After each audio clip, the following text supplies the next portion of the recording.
Hey Pixies! Today we're doing a summer beach mani. So I'm using Glitzy Dip products, and whenever I saw these colors, I immediately thought of the beach.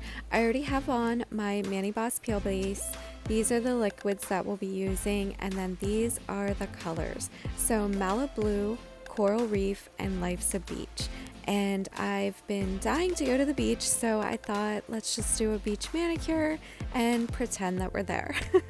So first I'm going to get started with the base coat, which for Glitzy is also the top coat. So I'm applying that to my thumb and my middle finger. I'm sorry, not my middle finger, my ring finger. So I'm applying Life's a Beach to my thumb and my ring finger, and I'm just pouring it over, catching the excess into the cupcake liner so I can pour it back into the bag.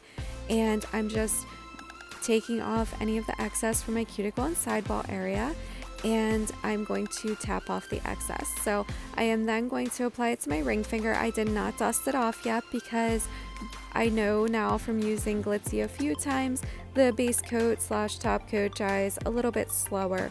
So I just wait that extra few seconds before I dust off.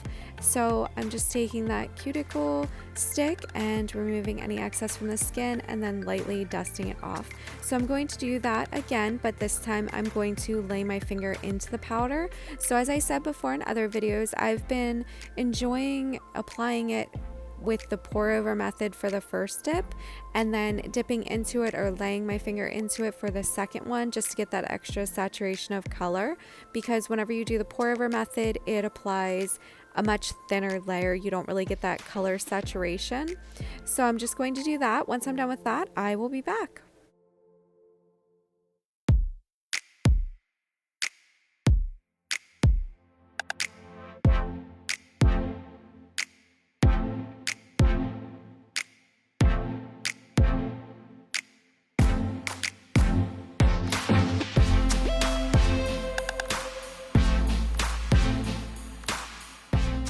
Okay, so now the fun starts. I put a little bit of Maliblue and Coral Reef into cupcake liners, and we are going to tap the colors on. Now at first I start with these fluffy brushes because I like to wash my brushes after every manicure. That way I don't have any cross-contamination. However, I've been bad and I have not washed my brushes in a long time, so these were literally the only brushes I had left in my drawer. And I do switch back over to my Wet n Wild brushes, so I get them out here in a little bit because I did not like the way the product was tapping on with these bigger, fluffier brushes. So I'm just going to create a tie-dye sunset type design on my nail. So I first apply the base coat, and then I start to pick up whichever color I want and apply it to the nail, tapping it into just random spots basically. And I loved the way this turned out. Now I do about, I think, 3 layers tapping it on like this because I wanted to fix some of the coloring. Like right now the pinky looks a little bit more like a checkerboard pattern, so I go back in then and fix it up so that it doesn't look like that. So now it looks a little bit different. So I went and got my Wet n Wild brushes because, like I said, I wasn't happy with the way the bigger, fluffier brushes were applying the product. So I am going to do that on the remaining nails. I'm just applying my base coat and then tapping on the colors. And like I said, I didn't really like that it looked like a checkerboard type pattern, so I'm just trying to make it look a little bit different by applying another layer, and it did work. It created more of like a stripe type pattern on it. Now, if you're using a base that dries a little bit quicker, you're going to have to move quicker or find a base for certain nail art that dries slower. So with Glitzy, like I said, they dry a little slower, so I'm able to really get my patterns on there before it dries and not have to worry about it. Sometimes if you're using peel base though, your first layer dries very quick and very little powder will actually stick to it. I don't worry about it. Some people do a layer of base, let it dry, and then start their manicure. It doesn't really bother me. I just do it, whatever sticks, and then I continue on. So just make sure that you're tapping it on and you're creating whatever pattern you're looking for and you're happy with it and that you're cleaning up the cuticle and sidewall area, you could do this with any colors. I really like this method, and I'm going to do some tie-dye like neon colors for summer here at some point, but I really like this method because each nail looks really different. They don't all look the same or uniform. They're all kind of their own little piece of art. So I'm going to let you watch me finish this up, and then we're going to do some stamping and nail art on top of it. So I will be back when we're ready to start that.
So I wanted to mention that when I was applying my dip liquid, my base coat, I was angling my fingers down, and that helps with pulling at your cuticle area, so it won't pull up there. Gravity will pull it down. So that's why I was applying it that way. And I'm using my stiff nail brush to dust off any excess powder before I do my clear, because the fluffy brushes are good at removing some powder, but the stiff brushes really get in there and get off any excess powder that's laying there. That helps with bulkiness on your nail. So I am just applying my base and dipping into the clear, and I'm still using the toothpick to clean up the cuticle area and sidewall, because even though it's a clear dip powder, you can still get a clear hard spot once it dries in those areas. So still make sure that you're cleaning those areas up. And once I do that, I'm going to buff, file, and reshape off camera. We do the clear dip so that when we're buffing and filing, we're not buffing and filing off any color, especially if you're using really pigmented colors. You'll get those little white spots on your nails. So you want to make sure you're doing a dip of clear or encapsulating in gel, which I've talked about in other videos. That way you're not ruining your color pigments and getting those white spots. So I'm buffing, filing, and reshaping off camera, and now we're going to get into some nail art. So once I'm done buffing, filing, and reshaping, I clean up my nails with a alcohol prep pad, and now we're going to do some stamping. Now with this stamping, I do get off frame a little bit, but I will link a stamping tutorial that I have on my channel already for you, because I'm doing it the exact same way. So what you do is take your stamping polish and put it on top of the stamp that you want to pick up, and then you use the scraper to scrape off any excess, and then take your jelly stamper and stamp it on. Use your lint roller to remove any of those pieces that are on the stamp that you don't want to be on there and end up on your nail. So I am doing, I think they're sand dollars, and I'm doing some seashells, and then on the middle finger I'm doing a beach scene. So what I'm doing right now is I have a paper towel with some acetone, so that's what I use to just wipe off my stamping plate. So this is the beach scene I'm applying. It's kind of like a beach, and then it has some birds and some palm trees, and then I'm using that lint roller to remove any of those little pieces I don't want to end up on my nail. Then you just look through the back of your jelly stamper and place it on the nail where you want it to be.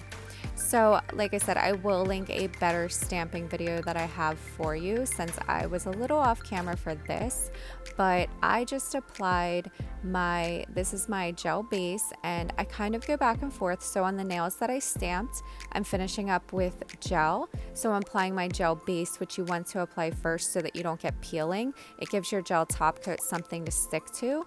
And I cure my gel base then for 30 seconds. And then now I am going to apply my glitzy top coat to my ring and thumb. Since I like to kind of compare how different top coats will look, I decided since I didn't do any stamping on those nails, I would just finish up with my glitzy top coat and see how the shine compared to my Model 1s. And I really did not notice a difference. And now I'm going to apply my gel top coat, and I cure that for 60 seconds. So as I was saying, whenever I use my double dip top coat or glitzy or Mani Boss, I don't really notice a difference in shine compared to the gel. I feel like they're all very shiny and look nice. So I just like to compare sometimes side by side on my nails to see what it looks like. Now I'm going to apply that second layer of the Glitzy Dip top coat on my ring and thumb. So I'm just doing a more detailed application. And then I'm going to cure the gel top coat for 60 seconds on those 3 fingers. So this is our finished look. We're going to finish up with some cuticle oil as usual. While I do that, if you like this video, please give it a thumbs up. To see more content, subscribe to the channel, join the Pixie family. I have new videos every Monday and Thursday. If you have any questions, leave a comment below or find me on Instagram at Dipping Pixie. I'd love to see you over there as well. That's it for this one, guys, and I will see you in the next one.